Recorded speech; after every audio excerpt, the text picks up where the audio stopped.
Sheekh Maxamed Aadan oo kamid ah culimadiinka Soomaaliland ayaa sheegay in uu baadhis ku sameeyay Quraanka uu ka helay cudurka coronavirus isla markaana uu magac u bixiyay. xanuunkan anigu waxaan u bixiyay ma taqaanaa Quraanka soo baaray coronavirus Soomaaliland maqal ama virus corona ay yiraahdaan Quraankan anigu ka soo helay fadhhab fa inna laka fil hayati an taqula la misas wa xanuun lagu saliday noociisi oo kale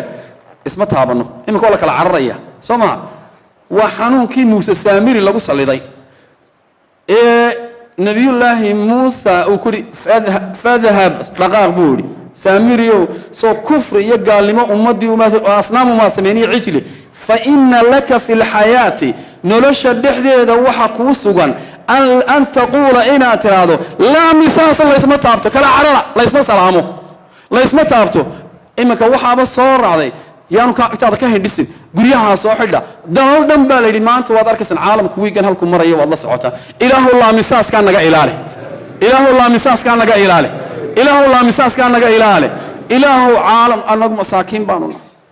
caalamkii sheegtay nuclearka caalamkii sheegtay dhaqaalaha xanuunka iyo fayraska ishu aanay qabanayn ayaa ka wareeriyay dhaqaaluhu waa burburay socod ma jiro caalamku wuu isku daatay ilaahu anagu ducafaanna anaga dhaqdhaqaaq nagu muu sameeyay dib waa kugu kalsoonahay allah ayow anaga iyo muslimka naga hay ilaahu muslimka ka badbaadi ilaahu naga badbaadi ilaahu dalka nooga badbaadi ilaahu dadka nooga badbaadi ilaahu dunyada nooga badbaadi ilaahu dibtiisa naga hay macaasiyadu way badanta ilaahu noo dulqaad ilaahu ummadda noo soo hanuuni ilaahu ummadda noo soo hanuuni rabbana atina fid dunya hasanatan wa fil aakhirati hasanatan wa qina adhaban nar